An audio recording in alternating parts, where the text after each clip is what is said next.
24절에서 51절까지 말씀 함께 보겠습니다. 교독하겠습니다. 다섯째로 아셀 자손의 지파를 위하여 그 가족대로 제비를 뽑았으니 그들의 지역은 헬갓과 할리우와 베덴과 악삽과 알림멜렉과 아막과 미살이며 그 경계 서쪽은 갈멜을 만나 시홀 림낫에 이르고 해 뜨는 쪽으로 돌아 벳다곤에 이르며 스불론을 만나고 북쪽으로 입다엘 골짜기를 만나 베데멕과 느이엘에 이르고 갑을 왼쪽으로 나아가서 에브론과 르홉과 함몬과 가나를 지나 큰 시돈까지 이르고 돌아서 라마와 견고한 성읍 드로에 이르고 돌아서 호사에 이르고 악십 지방 곁 바다가 끝이 되며 또 움마와 아벡과 르홉이니 모두 22성읍과 그 마을들이라. 아셀 자손의 지파가 그 가족대로 받은 기업은 이 성읍들과 그 마을들이었더라. 여섯째로 납달리 자손을 위하여 납달리 자손의 가족대로 제비를 뽑았으니 그들의 지역은 헬렙과 사하나님의 상수리 나무에서부터 아담이 네겝과 얌느에를 지나 라쿰까지요. 그 끝은 요단이며 서쪽으로 돌아 아스노띠볼에 이르고 그곳에서부터 북곡으로 나아가 남쪽은 스불론에 이르고 서쪽은 아셀에 이르며 해 뜨는 쪽은 요단에서 유다에 이르고 그 견고한 성읍들은 시팀과 세르와 함막과 락갓과 긴네렛과 아다미와 라마와 히솔과 게데스와 에드레이와 엔하솔과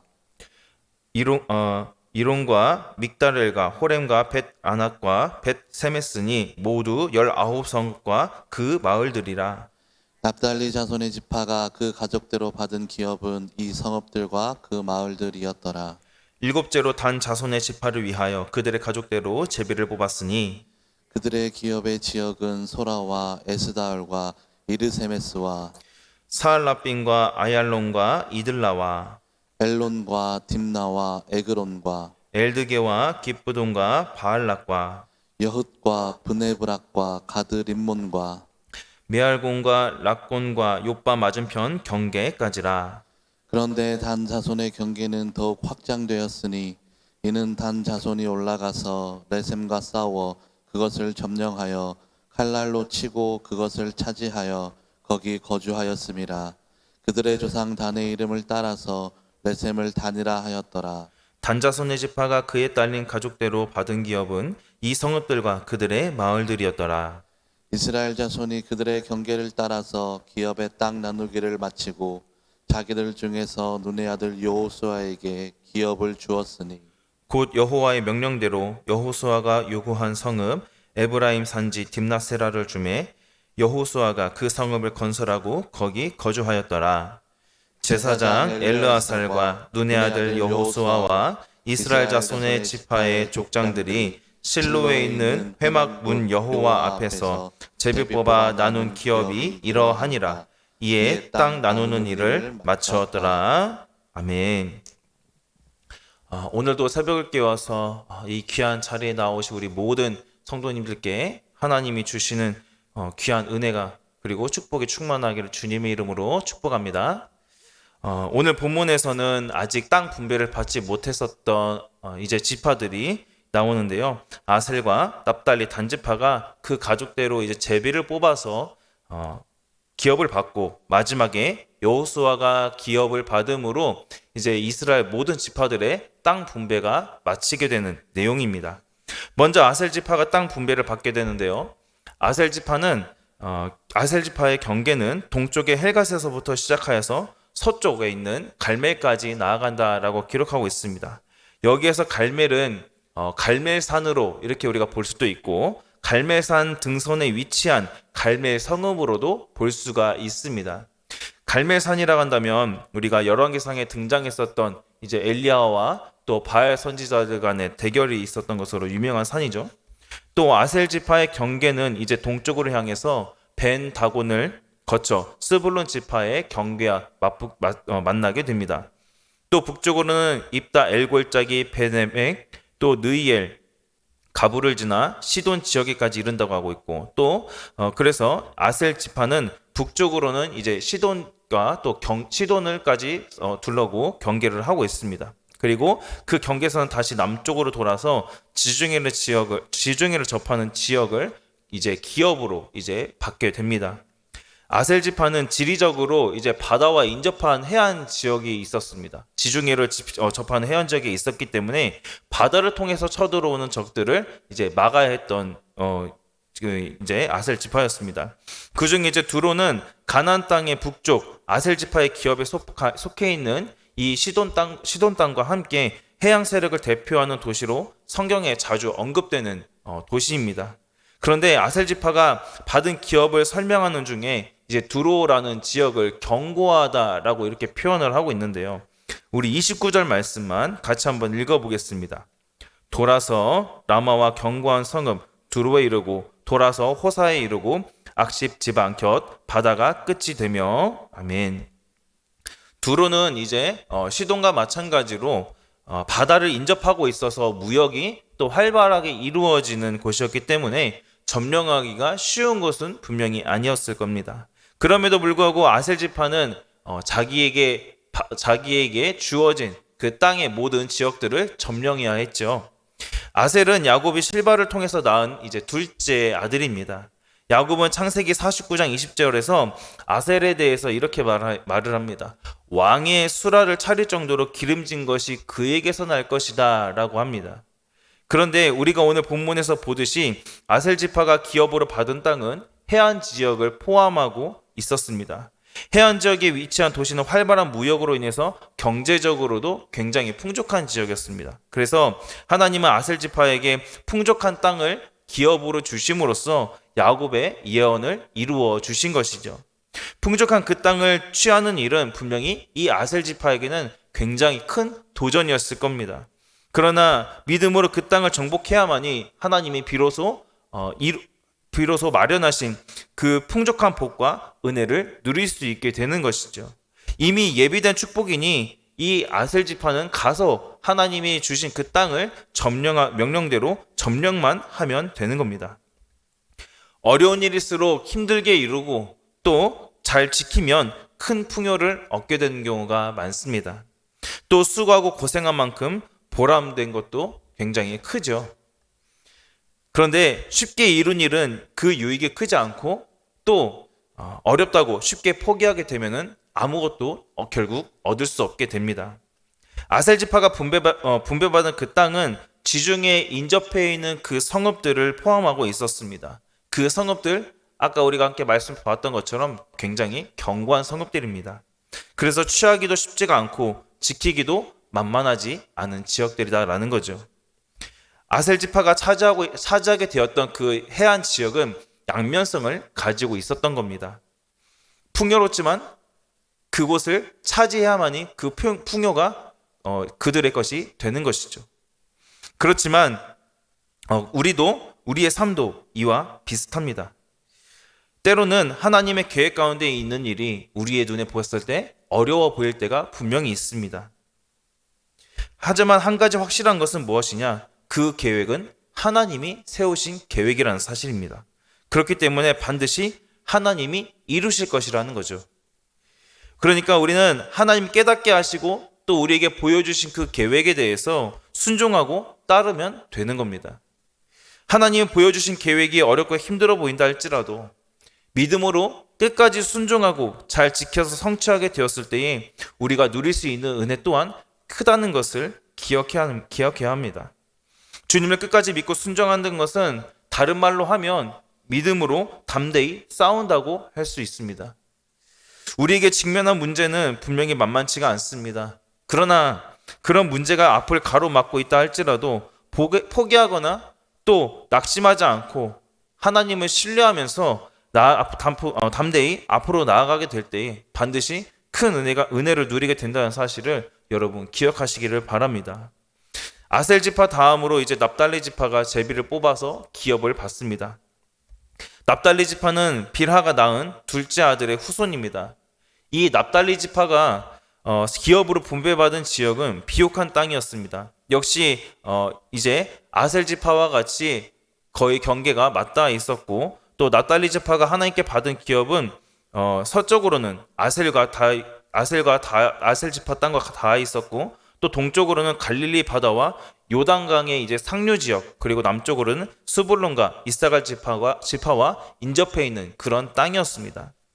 또 납달리 지파의 경계는 이방 지역과 또 맞닿아 있었습니다. 그래서 이방 문화의 영향을 이들이 받게 되었고, 또 이로 인해서 이 납달리 지파의 땅이 이방인들의 땅처럼 그렇게 여겨지기도 했습니다. 그런데 35절부터는 납달리 지파의 경계에 대한 묘사에 이어서 납달리 지파 성읍들의 목록이 나옵니다. 35절에서도 역시 견고한 성읍들이라는 표현이 나오는데, 여기에서 견고한 성읍들이라는 표현은 요새화된 성읍들을 가리킵니다. 그리고 견고하다는 단어는 히브리어로는 이제 무장하다라는 그러한 뜻을 가지고 있습니다. 즉 이곳이 싸움이 많은 지역이기 때문에 이 땅 역시 쉽게 얻을 수 있는 곳이 아니라는 것을 보여주는 말씀인 것이죠. 이러한 성읍들은 35절부터 38절을 보게 되면 시딤, 세르, 함맛, 락갓을 포함하여서 19개 성읍이나 됩니다. 특히 38절을 보게 되면 벳 아낙과 벳 세메스라는 성읍이 나오죠.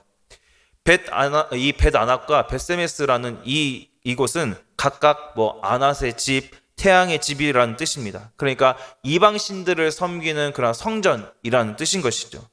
아낫은 바알의 누이 혹은 배우자 신으로서 사랑과 전쟁의 신이라고 그렇게 알려져 있습니다.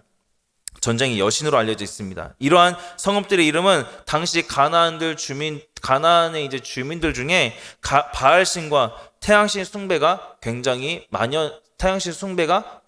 만연했었음을 우리는 이것을 암시하고 있습니다. 이제 납달리 지파가 받은 기업 역시도 다른 지파들과 같이 우상 숭배와 더불어서 견고하여 점령하기 매우 어려운 성읍들입니다. 굉장히 차지하기가 만만치 않은 곳이죠. 하지만 납달리 지파가 차지한 기업은 신약에 보게 되면은 이제 갈릴리 지역으로 나오게 되는데요. 갈릴리 지역은 이제 비옥할 뿐만이 아니라 주요 도로가 교차하는 곳이어서 여러 곳으로 왕래하기에 굉장히 적합하고 좋은 곳이었습니다. 납달리 지파가 차지한 기업은 아까도 방금 전에도 말씀드렸듯이 구약 시대보다도 신약 시대에 가서 더 주목을 받는 곳이 됩니다. 마태복음 4장 12절부터 13절을 보게 되면 불론 지역과 함께 이 납달리 지역은 신약 시대의 예수님 사역의 중심지가 됩니다. 바로 이 갈릴리 지역이 예수님이 사역하신 무대가 되었기 때문이죠. 크고 견고하고 또 이곳은 쉽게 점령할 수 없을 것 같아서 외면하고 싶어 보이는 곳입니다.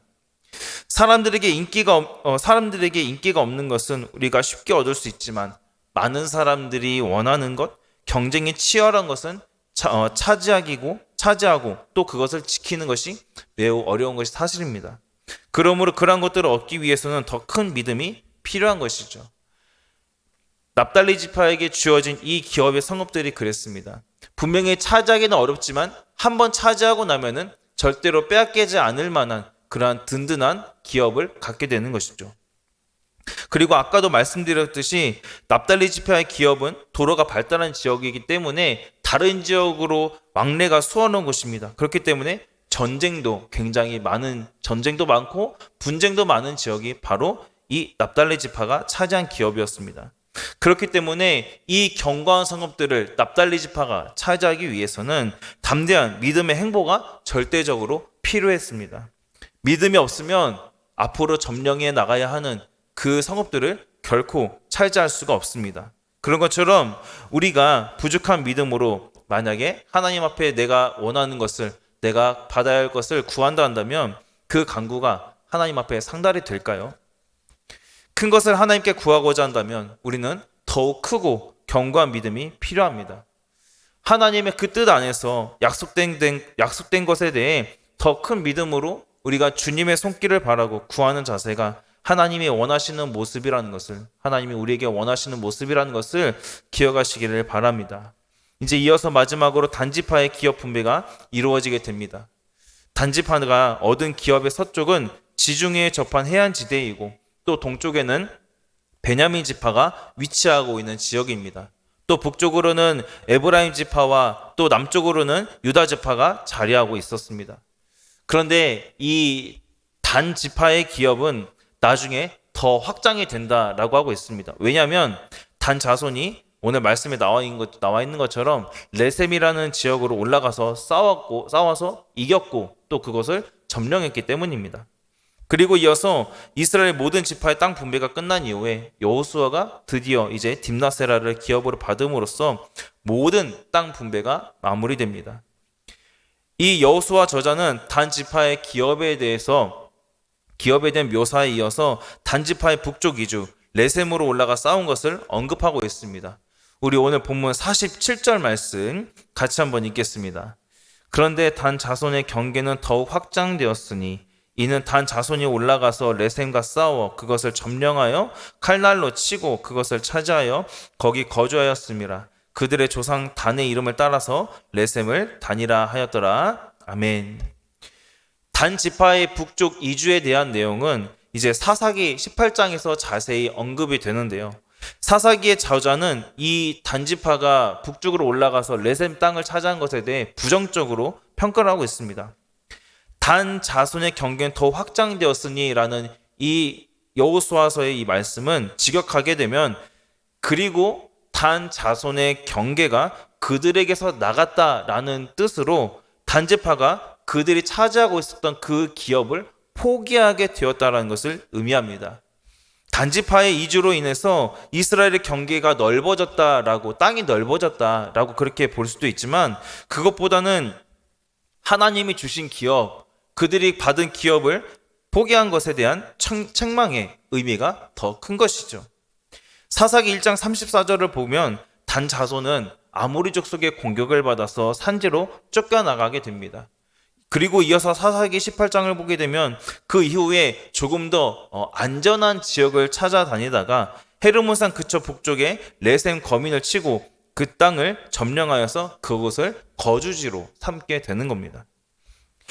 단지파는 모세와 야곱의 예언에 따르게 되면은 그들은 사자와 같으면서도 뱀 같은 지파라고 이렇게 묘사를 합니다.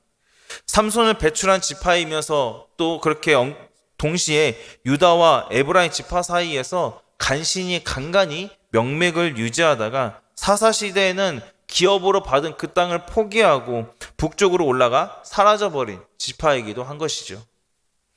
단 지파의 이주에 대한 평가가 역시 사사기에서는 아까도 말씀드렸던 것처럼 이러한 일이 있기 때문에 부정적으로 기록하고 있는 겁니다. 단지파의 경우를 봤을 때에 현실적인 이유와 또 신앙적인 이유 사이에서 나의 선택과 또 나의 결정은 어디로 향하고 있는지 우리는 생각해 봐야 합니다. 저와 여러분은 늘 하나님이 우선되어 신앙적인 이유를 선택하고 또 그것을 결단할 수 있는 그러한 결단력 있는 저와 여러분이 되기를 주님의 이름으로 간절히 소망합니다. 이어서 여호수아는 이제 갈렙과 같이 기업을 받는데 갈렙처럼 기업을 받게 되는데 여호수아의 기업은 백성들에 의해서 주어지게 됩니다. 여호수아가 먼저 요구하지 않았음에도 불구하고 이제 백성들이 자발적으로 지도자를 배려한 것이죠. 여호수아가 기업으로 받은 이 땅은 에브라임 지파에 있는 이제 딥낫 세라 땅입니다. 땅 분배를 마무리하면서 다시 한번 이 일에 가장 먼저 애쓰고 또 앞장을 섰던 지도자들을 언급하고 땅의 분배가 이제 실로 회막 여호와의 앞에서 이루어졌음을 밝히고 있습니다. 즉 이스라엘 백성들이 받은 이 모든 기업은 여호수아가 지도자들이 그들의 임의대로 그들이 판단하는 대로 분배한 것이 아니라 하나님께서 각 족속에게 허락하신 것이다 라는 것이죠. 그래서 이스라엘 백성들은 이 분배받은 기업에 대해서 차지하고 후손들에게 유업으로 물려줘야 하는 대대로 물려줘야 하는 그 막중한 책임을 지닌 것입니다. 이렇게 땅 분배의 처음과 끝을 가나안 땅 정탐의 영웅 갈렙과 여호수아의 이야기로 장식을 하고 있습니다. 이스라엘의 가나안 정착은 여호수아와 갈렙의 신실한 또 충성스러운 하나님에 대한 신앙, 믿음 때문이었습니다. 여호수아와 갈렙의 모습은 하나님이 허락하신 그 땅에서 이스라엘의 기대하시는 그 삶의 모본입니다. 여호수아와 갈렙은 하나님을 기억하고 또 하나님의 뜻에 순종하여 이 모든 임무를 잘 완수했습니다. 여호수아가 또 갈렙이 이렇게 임무를 완수할 수 있었던 것은 상황에 따라서 그들이 흔들리지 않는 믿음이 있었고 하나님을 끝까지 신뢰하며 나아갔기 때문입니다. 우리에게도 이러한 모습이 있기를 원합니다. 이스라엘 백성들은 앞으로 이제 땅을 정복하고 또 안정을 찾아가야만 합니다. 그래서 이스라엘에는 더 하나님을 의지하고 또 하나님을 의지하는 그 믿음이 필요한 것이죠. 전쟁에서 무조건 하나님을 의지해야만이, 하나님을 신뢰해야만이 그 앞으로 치열하게 벌어질, 생명을 걸고 치열하게 벌어질 전투에서 승리하고 그 땅을 차지할 수 있기 때문입니다. 내 앞에 있는 상황이 전쟁처럼 정신이 없고 분명히 어려운 일이 있습니다. 그렇다 할지라도 지금까지 하나님이 나를 인도하셨음을 믿는다 한다면 하나님의 그 계획과 인도하심에 대해 내가 의심하는 것이 아니라 순종하는 저와 여러분이 되기를 바랍니다.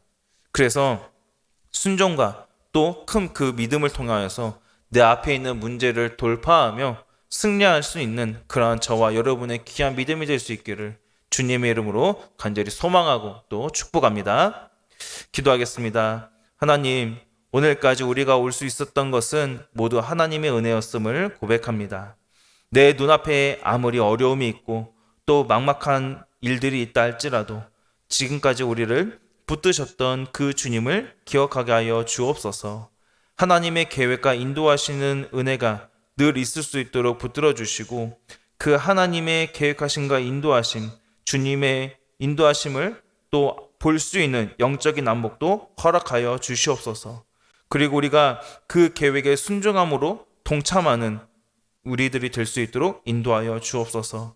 우리에게 주님 더 큰 믿음, 더 좋은 믿음을 허락하여 주시고 오직 주님만 붙들고 문제를 돌파하면서 다윗처럼 승리하는 우리의 모든 인생들이 될 수 있도록 주님 함께하여 주시옵소서. 이러한 은혜를 우리에게 주실 줄로 믿사오며 모든 것 감사드리며 예수님의 이름으로 기도합니다. 아멘.